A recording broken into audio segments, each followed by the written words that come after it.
Sir आपने नवाज शरीफ साहब की बात की, इसके अलावा पीटीआई इमरान खान साहब की पार्टी के भी बहुत से लोग ये कहते नजर आए हैं, और बड़े बड़े कॉन्फिडेंस के साथ असेंबली में ये कहते नजर आए हैं कि फिर देखा नहीं हमने वो 26/11 में क्या कर दिया, फिर देखा नहीं हमने वो जोड़िए, हमने वो मतलब वो इनडायरेक्टली या डायरेक्टली ये कहते नजर आए हैं। ये नहीं बोला कि हमने वो किया या हमने किया। हाँ मतलब ये शो करवाते नजर आए हैं कि भाई हम इन चीजों में इन्वॉल्व थे। भारत गया और उस होटल का ट्रिप कराया गया हमें बिलखसूस, क्योंकि मेरा लीगल बैकग्राउंड है और मेरे साथ कुछ जजेस थे, अमेरिकन जजेस थे, तो हमें ताज होटल का ट्रिप दिया गया जिस तरीके से, और एक्सप्लेन किया गया कि यहाँ पे किस तरह सारा वाकया हुआ था। और उसके बाद हमारा लंच था वहां उस वक्त वहां की हाई कोर्ट का, और हमें उस कमरे में भी ले जाया गया जहां पे अजमल कसाब को फांसी थी। एक बहुत धब्बा है ये पाकिस्तान और भारत के रिलेशनशिप पे, जिसका साफ होना बहुत जरूरी है। इसमें 10 वो देखिए, ultimately regardless how it is, वो 10 लोग जो थे वो थे पाकिस्तानी। तो that makes you concern, that make you relevant, that makes you liable to explain कि वो कहां से गए, क्यों गए, किसने फंड किया, उनका ऑपरेटर कौन था पीछे से। मैं उसकी वो वीडियो कॉल्स भी सुनता रहा, जो पीछे से ऑपरेटर जो है उसको जब कहता रहा कि ले हूं तू जन्नत दे नेड़े आ गया, हूं तू अगला अगला स्टेप जो सब इतना सिस्टम उनका सोफिस्टिकेटेड है। मैं अभी खुद, मैंने आपको बताया था, भारत जा रहा हूं, मैं कई दफा पहले गया हूं, मेरे पास उनका बिजनेस वीजा रहा है, मैं डेलीगेशंस के साथ कई दफा गया हूं, लेकिन उनका सिस्टम इतना सोफिस्टिकेटेड है, इतनी चीज मैं सोच नहीं सकता। I am just going through the process right now. लेकिन ऑन द दूसरी साइड अगर आप देखें, आपने अभी रिसेंटली अपने 12,000 पासपोर्ट अफगानियों को बेचे। आजकल आपके पासपोर्ट बनने के लिए आपके पास पेपर ही मौजूद नहीं है। तो मैं भारत के साथ कंपेयर करना, मैं समझता हूं ज्यादती है, आपके लिए ज्यादती है, भारत के लिए क्या ज्यादती होनी है। जो मैंने ऑब्जर्व किया है, 26/11 इंसिडेंट हुआ, उसके बाद से पाकिस्तान और इंडिया के खासतौर पे वीजा की अगर बात करें, यहाँ से जो वहां पे लोग जा सकते थे, काफी ज्यादा स्ट्रिक्टनेस हुई, काफी ज्यादा सख्ती हुई। कि आपकी 2000 मस्जिदें चाइना में जो शहीद हुई हैं उनके बारे में आप बिल्कुल बात ही नहीं करते आप। अब यहां पे मैं ये जो आप वाकया कर, मैं इसको साथ सपोर्टिंग आर्गूमेंट, ये 1947 में पाकिस्तान के अंदर 21% हिंदू मौजूद थे, आज आपके पास 1% हिंदू मौजूद है। रोहिंग्या मुसलमानों के बारे में बिल्कुल नहीं सोचते आप, पता नहीं आपको उनके शायद रंग डार्क है इसलिए आपको वो पसंद नहीं है, हालांकि वो 1 मिलियन से ज्यादा दुनिया में जलीलो ख्वार हो रहे हैं। 9 लाख से ज्यादा तो सिर्फ बांग्लादेश में पड़े हैं, आप उनका बिल्कुल बात ही नहीं करते आप उनकी। आप चाइना में मस्जिदें आप वो गिरा रहे हैं, आप बिल्कुल उनका जिक्र ही नहीं करते आप। साहब आप देखें, आपने किस मुल्क के साथ हाथ नहीं किया। अब अगर देखा जाए, आप, मैं कहता हूं सारे मुल्कों की लिस्ट सामने रख लें, आपने किस मुल्क के साथ धोखा नहीं किया। आप आइसोलेशन की एंड पे आ चुके हैं। आपने जब चाइना को नहीं बख्शा रिसेंटली, जब आप चाइना का हर चीज आपने बंद कर दी, वो बेजार है आपसे। वो आप टोटल इस वक्त आईएमएफ के कैंप में, आप टोटल इस वक्त अमेरिकन कैंप में, आप टोटली बिल्कुल को अबेंडन कर दिया। लेकिन किस खूबसूरती के साथ आप, अब जब आपका आईएमएफ का अमेरिका का गेट बंद हो गया तो सीए पैक शुरू कर देंगे। कि हमारे फॉरेन मिनिस्टर ने पिछले दिनों या अमेरिका के दौरे पर आए थे, एशिया सोसाइटी में उन्होंने खड़े होकर कहा था दिया। सर 26/11 मतलब हर साल ये डिस्कस होता है, बल्कि अगर इंडिया की बात करें, भारत में तो हर दिन ही शायद ये डिस्कस होता होगा। जिन लोगों की जाने गई, उनकी फैमिलीज और वो तो डेली बेस पे इसे डिस्कस करती होंगी। और इस इंसिडेंट को लेके एक अमन की आशा जो लोग मतलब ये कि कोशिश करते हैं, बहुत से लोग हैं जो चाहते हैं रिलेशन बेहतर हो। जब 26/11 जैसा इंसिडेंट सामने आता है, इसके अलावा और बहुत से इंसिडेंट हैं जो इंडिया में हुए, वो सामने आते हैं, तो फिर कहीं ना कहीं ये कहा जाता है कि भाई अमन की आशा किस काम की या किस नाम की। आप पहले इन चीजों के ऊपर तो कंट्रोल करो, क्रॉस बॉर्डर टेररिज्म के ऊपर कंट्रोल करो। सर ये 26/11 को अगर आपसे कहा जाए कि इसे जरा एक्सप्लेन करें, पाकिस्तान का इसमें क्या रोल है, था नहीं था, क्या कहना चाहेंगे? डॉक्टर साहब, इसका मैं एक तो फर्स्ट हैंड मैं इसका इसका इसका आई विटनेस समझ लें कि जब ये वाकया हुआ तो यहाँ पे लाइव जो है वो टीवी के ऊपर चल रहा था, किस तरीके से वहां पे एक क्यामत मुंबई के अंदर गुजरी उस वक्त। यहाँ पे मैं ये बताना चाहूंगा कि चौधरी साहब, दुनिया में जहां भी कोई बदोशा बंदा जिसका कोई कसूर ना हो किसी चीज का, उसकी जान, मैं तो उसकी फीलिंग्स के बारे में भी मैं कहता हूं कि उसको नहीं हर्ट करना चाहिए, जान उसकी लेना तो मैं समझता हूं कि it will be a worst tragedy on the planet. मैं इस पे जितना भी अफसोस किया जाए कम। मैं बल्कि कई दफा रोया उस वक्त जब उन लोगों को, बदोशे लोगों को मारा गया रेलवे स्टेशन पे, चाहे ओपन शूटिंग की गई या जिस तरीके से उस होटल को घेर कर फिर वहां पे जो जुल्मो सितम किया गया। मैं समझता हूं इसको इस्लामिक नहीं होना चाहिए, इसको इस्लामिक रंग, इसको ये नहीं, इसको ये कहना चाहिए कि यार ये देवर सर्विंग पाकिस्तान और देवर सर्विंग इस्लाम, और ये क्या था सारा कुछ। अब मैं इसमें एक बात ऐड भी ये करना चाहूंगा कि इसी एनिवर्सरी के ऊपर अभी ने एलईटी को, लश्कर तैयबा को दहशत तंजीम करार दिया है अभी रिसेंटली, ये कुछ दिन पहले। अब इस पे आगे मैं चलना चाहूंगा कि मैं एक अमेरिकन डेलीगेशन के साथ भारत गया और उस होटल का ट्रिप कराया गया हमें बिलखसूस, क्योंकि मेरा लीगल बैकग्राउंड है और मेरे साथ कुछ जजेस थे, अमेरिकन जजेस थे। तो हमें ताज होटल का ट्रिप दिया गया जिस तरीके से, और एक्सप्लेन किया गया कि यहाँ पे किस तरह सारा वाकया हुआ था। और उसके बाद हमारा लंच था वहां उस वक्त वहां की हाई कोर्ट का, और हमें उस कमरे में भी ले जाया गया जहां पे अजमल कसाब को फांसी थी। ये मेरी फर्स्ट हैंड इंफॉर्मेशन थी, लेकिन मैं कहूंगा इसको जितना भी कंडेम किया जाए वो कम है। जिस तरीके से 166 फैमिलियां तबाह हुई, रिगार्डलेस उनका जो भी रिलीजन बिलीफ था, उनके बच्चे, उनकी उनकी माओ के बच्चे मारे गए। मैं समझता हूं कि इसको याद रखना चाहिए, इसको इसको क्लैरिफाई करना चाहिए। और मैं समझता हूं कि पाकिस्तान भारत रिलेशनशिप के दरमियान एक सबसे बड़ी हर्डल या समझी जाए तो वो यही है, जब तक दोनों तरफ से इस चीज को क्लियर ना किया जाए। यहां पे मैं क्योंकि मेरी कोई इंफॉर्मेशन फर्स्ट हैंड नहीं है कि मैं ये कहूं कि इसमें कौन कसूरवार है, लेकिन एक चीज जरूर कोट करना चाहूंगा, हमारे आने वाले वजीर आजम नवाज शरीफ साहब ने इसके बारे में कई दफा कंट्रोवर्शियल स्टेटमेंट्स दी हैं, ऐसा ही है, जो कि इस चीज को कंफ्यूज करती हैं। और जब तक उनको क्लैरिफाई ना किया जाए, you can not move forward.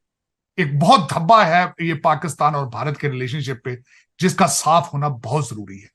इसमें 10 वो देखिए, ultimately regardless how it is, वो 10 लोग जो थे वो थे पाकिस्तानी।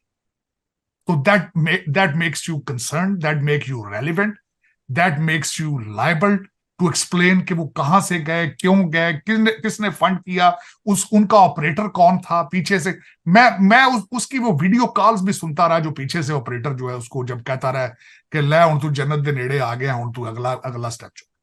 मैं समझता हूं कि मेरे लिए इस वाक्य के बारे में बात करना भी तकलीफ दे छोड़ सा, मैं क्योंकि मैंने उस सारे वाक्य को होता देखा है।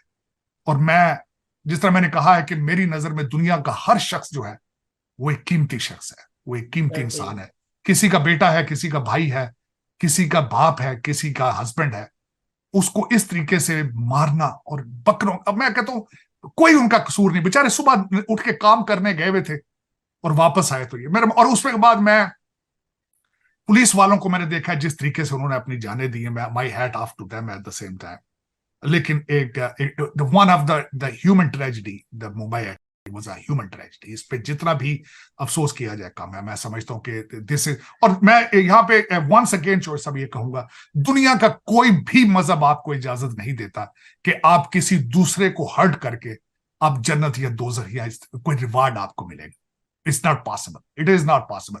हाँ, अगर आपने उसमें अपनी अपनी मर्जी की चेंजेस कर ली हैं तो फिर उसके बारे में तो दुनिया का हर मजहब जो है वो पॉलिटिकली हमेशा अब्यूज हुआ है, इसमें कोई शक नहीं है। उस पर क्रिश्चियनिटी अब्यूज हुई है, हर दुनिया का मजहब जो है वो अब्यूज हुआ है। लेकिन मैं नहीं समझता कि इसको इस्लामिक रंग देना या किसी को कहना कि मैंने ये काम करके मैं जन्नत में जा रहा हूं, मैं ये कर रहा हूं, ये this is wrong. This is wrong teaching or preaching. If somebody is doing it, they are doing for their own interest.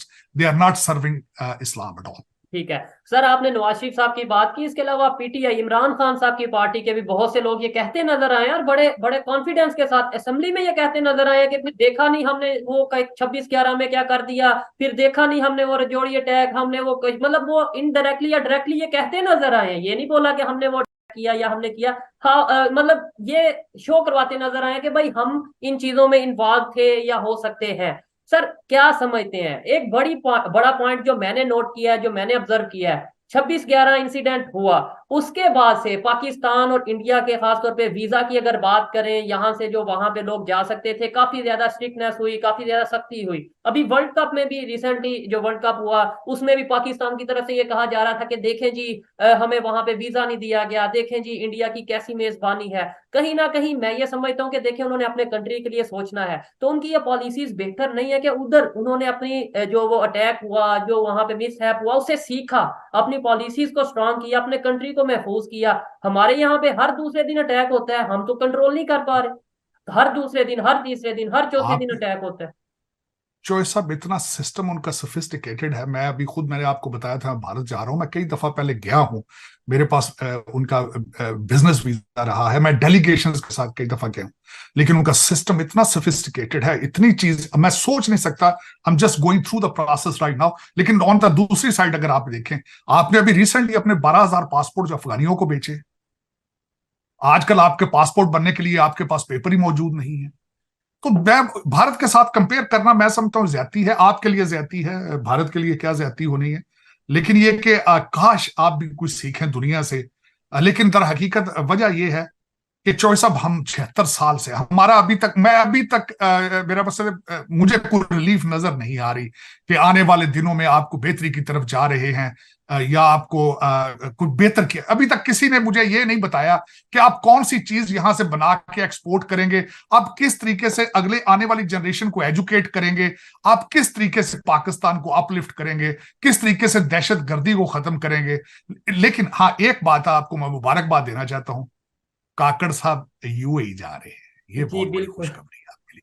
IMF के पैसे आ चुके हैं और वो यूएई जा रहे हैं, ये आपके लिए खुशखबरी है। दूसरी तरफ बात यह है कि 73 साल के जो मोदी साहब हैं वो तेजा पे चढ़ रहे हैं, हमारे काकड़ साहब गए दुबई, ठीक है। यूएई जा रहे हैं। ठीक है लेकिन बस मैं इस पे, इससे मजीद क्या कहूं आपको, जब सर, कोई चो सब आपने, आप वहां उस मुल्क में बैठे हैं जहां पे महंगाई 42% है। ठीक है सर, आपने यूएई की बात की तो इधर मैं ये कहना चाहूंगा, खबर के मुताबिक सऊदीया ने पाकिस्तान के साथ ऑयल रिफाइनरी डील जो सी है वो भी कैंसिल की है, खबरें आ रही हैं। क्या समझते हैं, मतलब अब वो इस्लामिक कंट्रीज हों या कोई भी ऐसे कंट्रीज हों जो कभी पास्ट में हमारे बहुत क्लोज रहे हैं और हमें बड़ा मान, हमें बड़ा फख्र रहा है कि भाई सऊदीया हमारे बैक पे है, यूएई हमारे बैक पे है, तुर्की हमारे बैक पे है, तो वो भी हमसे अब थोड़ा किनारा करते नजर आ रहे हैं, मुझे जो फील हो रहा है। तो साहब आप देखें, आपने किस मुल्क के साथ हाथ नहीं किया। अब अगर देखा जाए, आप, मैं कहता हूं सारे मुल्कों की लिस्ट सामने रख लें, आपने किस मुल्क के साथ धोखा नहीं किया। आप आइसोलेशन की एंड पे आ चुके हैं। आपने जब चाइना को नहीं बख्शा रिसेंटली, जब आप चाइना का हर चीज आपने बंद कर दी, वो बेजार है आपसे। वो आप टोटल इस वक्त आईएमएफ के कैंप में, आप टोटल इस वक्त अमेरिकन कैंप में हैं, आप टोटली बिल्कुल को अबैंडन कर दिया। लेकिन किस खूबसूरती के साथ आप, अब जब आपका आईएमएफ का अमेरिका का गेट बंद होगा तो सी पैक शुरू कर देंगे, सी पैक बंद करना होगा तो इधर आ जाएंगे। देखिए शब्बर जैदी साहब जो आके एफबीआर के चेयरमैन है, उन्होंने हफ्ता पहले कहा है कि आपके रूलिंग एलीट के $200 बिलियन के फॉरेन एसेट्स जो हैं वो बाहर के मुल्कों में पड़े हैं। वो क्या ख्याल है, वो ऐसे ही बन गए वहां? आपने बड़ी मेहनत की है, 76 साल मेहनत की है, आधा दुबई आपने खरीद लिया है, आधा टोरंटो खरीद लिया है आपने, लंदन तो है ही आपका वहां पे। लेकिन ये देखिए ना, बड़ी मेहनत की है आपने 76 साल से। $200 बिलियन बहुत बड़ी रकम होती थी ये चॉइस। ठीक है सर, अभी खबर आई थी जो हमने इंट्रो में भी डिस्कस भी किया कि शरदा पीर की अगर बात करें, बहुत हिस्टोरिकल वो टेम्पल है, और वो मैं अभी वीडियो देख रहा था, खबर के मुताबिक ये है कि उसे डिमोलिश किया गया है, उसकी जो बाउंड्री वॉल है उसको जो उनसे हटा दिया गया है। क्या समझते हैं? और इसके अलावा सिंध से भी खबर आ रही है, और कुछ टाइम पहले, 4 माह पहले, कराची में भी मंदिर डिमोलिश किया गया। ये आए दिन हमें खबरें सुनने को मिलती हैं। वैसे हम रोते हैं जी, पूरी दुनिया में मुसलमानों पे जुल्म हो रहा है, हमें हमें थकते नहीं है कहते हुए कि फलस्तीन में देखो, बर्मा में देखो, कश्मीर में देखो, पता नहीं कहाँ कहाँ देखो, अपने घर में जो मिनोरिटीज हैं। और ये मैं ये समझता हूँ, ये हमारी बिल्डिंग्स हैं, ये हमारे टेम्पल्स हैं, ये हमारे लिए फख्र होना चाहिए कि हमारे पास इतने हिस्टोरिकल प्लेस मौजूद है। और अगर शरदा पीर की बात करें, वो तो यूनिवर्सिटी भी किसी दौर में हुआ करती थी, खबरों मतलब जो मैंने सुना है, जो मैंने थोड़ा पढ़ा है। तो क्या कहेंगे आप इसके हवाले से, आप तक ये खबर पहुंची? मैं चॉइस सब इसके बारे में बिल्कुल मुझे खबर। देखिए दो मुख्तलिफ वाकयात हुए हैं। हिंगलाज मंदिर जो सिंध थरपारकर डिस्ट्रिक्ट के अंदर जो हुआ है, और उसके बाद दूसरा वाकया जो है वो एलओसी कश्मीर में जो हुआ है, जो कि यूनेस्को की साइट थी। और उसके बाद मेरा क्वेश्चन ये होगा कि बाबरी मस्जिद की बात करें तो आपके आपके मस्जिद के अंदर हर जुमे वाले दिन हर मौलवी जो है खुतबे में सारा कुछ ये पढ़ता है कि हम ये कर देंगे, वो कर देंगे। हालांकि मैं आपकी इंफॉर्मेशन के लिए अर्ज करूं, मैं जब सब कॉन्टिनेंट की हिस्ट्री पढ़ता हूं तो मुगलों ने बहुत ज्यादा मंदिरों को डिमोलिश करके वहां पे मस्जिदें बनाई थी, इसमें कोई शक नहीं। और दूसरा चौसा मैं ये पूछना चाहूंगा आपसे कि आपकी 2000 मस्जिदें चाइना में जो शहीद हुई हैं उनके बारे में आप बिल्कुल बात ही नहीं करते आप। अब यहां पे मैं ये जो आप वाक्या कर, मैं इसको साथ सपोर्टिंग आर्गूमेंट, ये 1947 में पाकिस्तान के अंदर 21% हिंदू मौजूद थे, आज आपके पास 1% हिंदू मौजूद। तो आप कहाँ जाना चाहते हैं? अब वो बिल्डिंग यूनेस्को की थी जो कश्मीर के एलओसी के ऊपर पास थी, जिसकी बाउंड्री डिमोलिश की है। और आपको पता है और दूसरा मैं यहाँ पे ये अर्ज जरूर करना चाहूंगा कि हमारे फॉरेन मिनिस्टर ने पिछले दिनों या अमेरिका के दौरे पर आए थे, एशिया सोसाइटी में उन्होंने खड़े होकर कहा था कि हिंदू मजहब शुरू पाकिस्तान से हुआ। ऐसा ही जी, बिल्कुल ऐसा ही है। तो जब हिंदू मजहब पाकिस्तान से शुरू हुआ है तो आप उनके हिंदुओं का मंदिर भी एक सेफ नहीं रख सकते यहाँ पे। ऐसा ही है। ये कैसी दुनिया है आपकी? और दूसरा मैं आपको ये बताना चाहूंगा चौधरी साहब, मैं रिसेंटली पढ़ रहा था टेक्सला के बारे में। मैं रिसेंटली पढ़ रहा हूं चंद्रया डायनेस्टी के बारे में, और दूसरा मैं अर्थशास्त्र के बारे में पढ़ रहा हूं। और किस तरीके से आपने इतना बड़ा नॉलेज समुंदर आपने सिर्फ अबैंडन कर दिया है। आप कहते हैं कि इसके अंदर हिंदू मजहब की ठाप आती है, आपने नॉलेज को लर्न करना से रिफ्यूज कर दिया आपने। मैं शॉक्ड हूं, मैं जब वो पढ़ रहा था अर्थशास्त्र, वो एक बहुत बड़ा फिलोसफर है मैकियावेली, फ्लोरेंस इटली से, उसने किताब लिखी थी प्रिंस। उससे 1300 साल पहले उस चाणक्य ने किताब लिखी थी बिल्कुल। अर्थशास्त्र, 1300 साल पहले। लेकिन आप रिफ्यूज, तालीम को भी आप तालीम के बाद नॉलेज के बारे में भी आप प्रेजुडिस हैं, आप रेसिस्ट हैं। हाउ और डेयर वैसे यू तो डू? हम फॉरेन कंट्रीज में जाते हैं तो क्या वहां पे हमें सारे मौलाना हजरात पढ़ाते हैं? क्या वहां पे हमें सारे नहीं, कारी तो साहब सब रहना पढ़ाते ना हैं? ना मैं यही अर्ज करना चाह रहा, रहना आप लंदन चाहते हैं जो कि क्रिश्चियन कंट्री है, यूके। आप रहना अमेरिका चाहते हैं जो एक क्रिश्चियन कंट्री है, और पाकिस्तान में आप नारे लगाते हैं नहीं जी टेक्सला जो है वो हिंदू है। मैम वहां आप उनसे आप वहां जाके आप बिल्कुल आपका दूसरा, अब दूसरी साइड कर लेते हैं।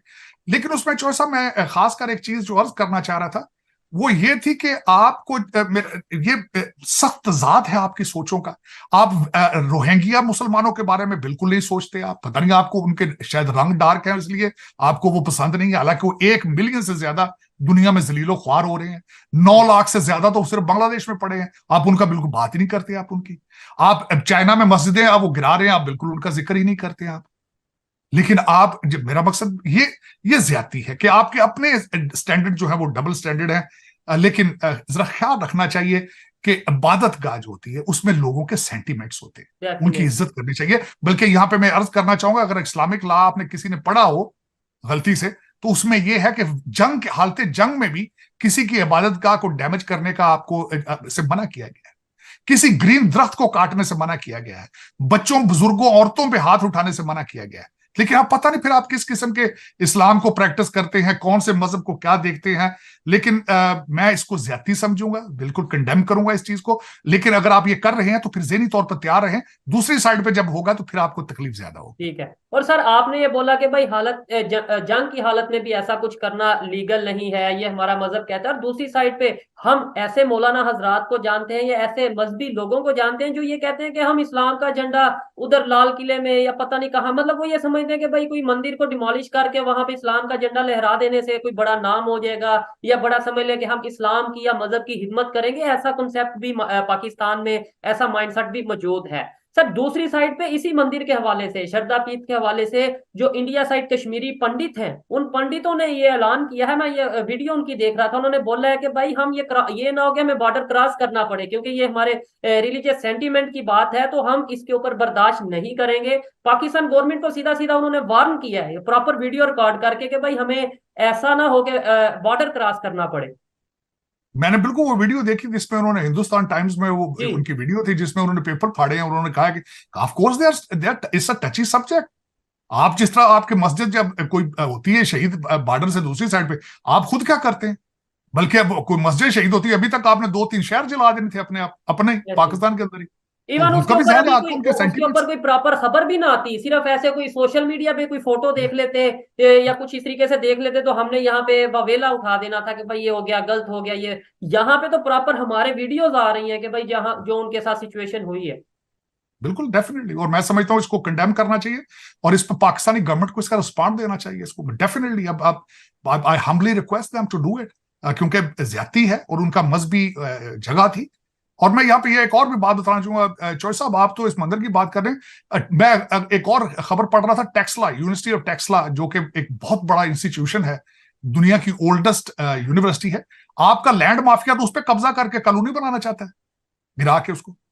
तो देखिए ये पाकिस्तान में पता नहीं प्लाटों के पीछे और पैसे के पीछे आप पता नहीं क्या क्या कर जाते हैं आपके। वो मलक रियाज साहब आजकल दुबई बैठे हैं, वो एक नया कोई इंटरव्यू दे रहे हैं, कोई और चीज। आपका इस वक्त तो सारा मिर्चे मसालों के अलावा तो कोई चीज चल ही नहीं रही। जिस तरह वो खातून हाजरा बीबी की किताब निकली है, वेयर द ओपियम ग्रोज, और उसके बाद वो खावर मानिका साहब है, सारी इस ऑल वल्गैरिटी, इस ऑल जिस तरह से पता नहीं क्यों आप सारा, मुझे तो confuse. This is what the standards are of Pakistan के अंदर।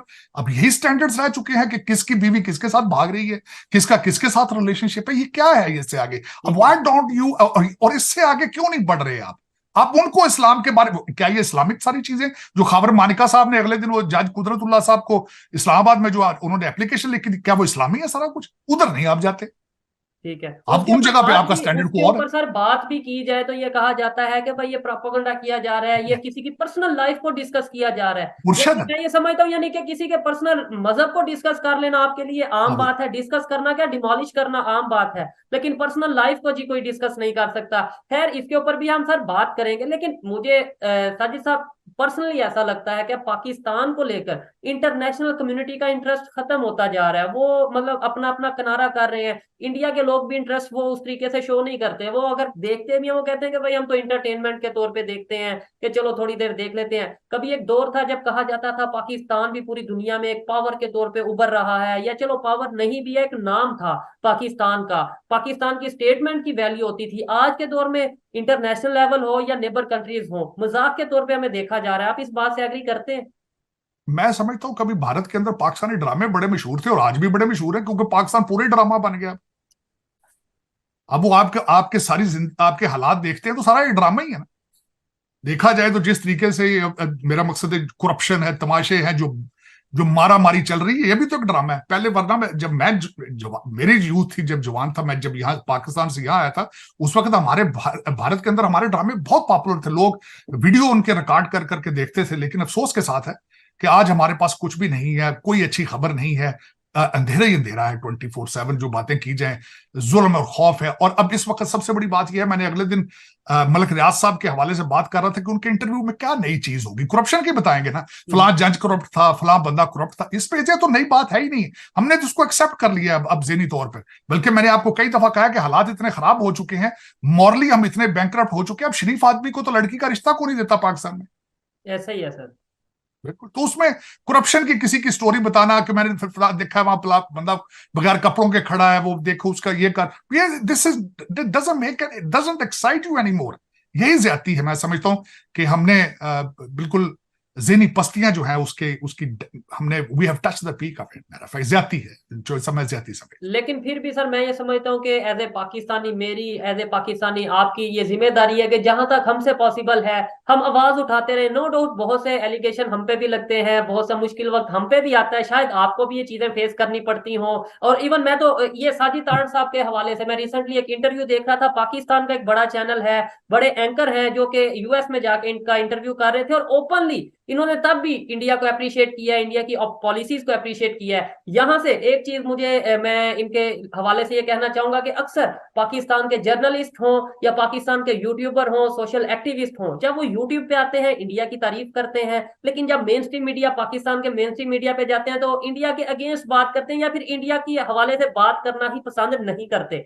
साजिद तारड़ साहब को मैं देख के बहुत हैरान हुआ कि वहां पे भी वो ओपनली कह रहे थे कि भाई इंडियन डायस्पोरा को देखो यूएस में कि कैसे वो अपना एक मुकाम बनाए हुए हैं, इंडिया की पॉलिसीज को देखो। मैं बड़ा हैरान हुआ सर, आपका ये इंटरव्यू मैंने देखा कि जिस तरीके से ओपनली आप जो ये स्टेटमेंट यहाँ पे रखते हैं सोशल मीडिया पे, मेन स्ट्रीम मीडिया पे भी आप वही स्टेटमेंट रखते हैं। उसके लिए आपको सलूट है। अदरवाइज बहुत से ऐसे लोग हैं जो अपने चैनल्स पे तारीफें करते हैं, लेकिन जब वो मेन स्ट्रीम मीडिया पे जाते हैं तो वो कहते हैं भाई इंडिया की तो मैं बात ही नहीं करूंगा। तो ऐसा मेरी जो ख्वाहिश है, सबसे बड़ी ख्वाहिश ये है कि मेरे बच्चे, पाकिस्तानी बच्चे, भारत से सीखें, उनकी तरक्की को सीखें। उनके सिर्फ ड्रामे ना देखें, उनकी सिर्फ मूवीज ना देखें, उनके सिद्धू मूसेवाले के सिर्फ गाने ना सुने, उनकी तरक्की भी देखें। उनसे देखें किस तरीके से उन्होंने पिछले 15-20 साल के अंदर अपनी कौम की किस्मत बदल के रख दी है। मैं ये चाहूंगा कि उनसे ट्रेड सीखें, उनसे कंप्यूटर स्किल देखें। और सबसे बड़ी बात है, जब एक चीज नफरत में आप इतने आगे चले जाते हैं, आप दिमाग के दरवाजे बंद कर लेते हैं। मैं चाहता हूं आप हम उस फेज से आप निकलें, हम आगे जाएं। हम एक नया पाकिस्तान जो कि इमरान खान साहब ने ख्वाब तो बनाया था, लेकिन मेरी ख्वाहिश है कोई ना कोई इंसान उसको अगले लेवल पर लेके जाए। इस तरह मैं हमेशा कह रहा था, आज भी कह रहा था, कि कोई प्रोडक्ट ऐसी हो जो पाकिस्तान के अंदर बनाई जाए, जो शिनाख्त बने पाकिस्तान की, पाकिस्तान के बच्चों को पढ़ाने का सिलसिला किया जाए, जो बच्चे भाग भाग के यूरोप जा रहे हैं उनको रोक कर यही स्किल्स दी जाए, या उनको बाहर भी भेजा जाए तो पढ़ा लिखा कर स्किल्स दे के भेजी जाए। तरक्की के बारे में बात की जाए, करप्शन के बारे में बात ना की जाए। ऐसा ही है सर। सर लास्ट में अगर आप इंटरनेशनल लेवल पे जो चेंजिंग्स आई हैं, जो डेवलपमेंट हुई हैं इस हफ्ते में, उसके ऊपर अगर आप अपना व्यू देना चाहें, अपनी ओपिनियन देना चाहें, खासतौर पे इंडिया पाकिस्तान के रिलेशन को लेके, इसके अलावा जो कनाडा में इशू चल रहा है उसको लेके, इसके अलावा इसराइल के हवाले से जो भी पूरे वर्ल्ड वाइड जो डेवलपमेंट है। डेफिनेटली चोर, सबसे पहले तो 4 दिन का गाजा के अंदर जो सीज फायर हुआ है, उसमें जो हॉस्टेजेस हैं उनको रिलीज किया जा रहा है। इस वक्त अमेरिकन मीडिया सारा जो है वो उनके प्रोफाइल्स को बता रहा है कि और उसके बाद बताया जा रही है कि एक उम्मीद की किरण जो है वो नई एक जागी है, और इससे हो सकता है कि आगे मजीद अमन की तरफ जाया जाए। लेकिन दूसरी सबसे बड़ी खबर यह थी, मैं समझता हूं, कि हमारे मुसलमान मुल्कों के सारे फॉरेन मिनिस्टर बीजिंग में इकट्ठे हुए, जो माजी के अंदर अमेरिका में कैंप डेविड में होते थे, अब वो बीजिंग में है, और बीजिंग से निकलकर वो न्यू दिल्ली गए हैं। तो ये एक नया पावर शिफ्ट आ रहा है, वेस्ट से पावर अब ईस्ट में शिफ्ट हो रही है। दूसरा प्रूफ उसका ये है कि मोहम्मद बिन सलमान सऊदी अरेबिया ने चाइना के साथ अपनी करेंसी के अंदर जो डील करने में उन्होंने साइन कर लिया है, जो कि $7 बिलियन साथ का ट्रेड है। अमेरिका की करेंसी डॉलर को नुकसान पहुंचा है, लेकिन यहाँ पे किसी के माथे पे कोई बल नहीं है। यहाँ न्यूयॉर्क में एक वायरल टिकटॉक वीडियो आई जिसमें ओबामा के एक एडवाइजर, जो स्टेट डिपार्टमेंट 99 से लेकर 2003 तक रहे, उनको 3 हाईएस्ट अवार्ड हासिल हैं। उन्होंने मुसलमान, इस्लाम और हमारे प्रॉफिट के खिलाफ बातें की, वो बहुत एक पॉपुलर था।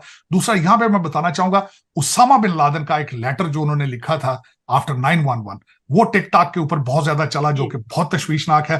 लोग उसको पसंद कर रहे थे। मैं हैरान हूं कि हाउ अमेरिका के अंदर अब लोग अपना दे आर थिंकिंग डिफरेंटली, और मैं समझता हूं एक बहुत बड़ी खबर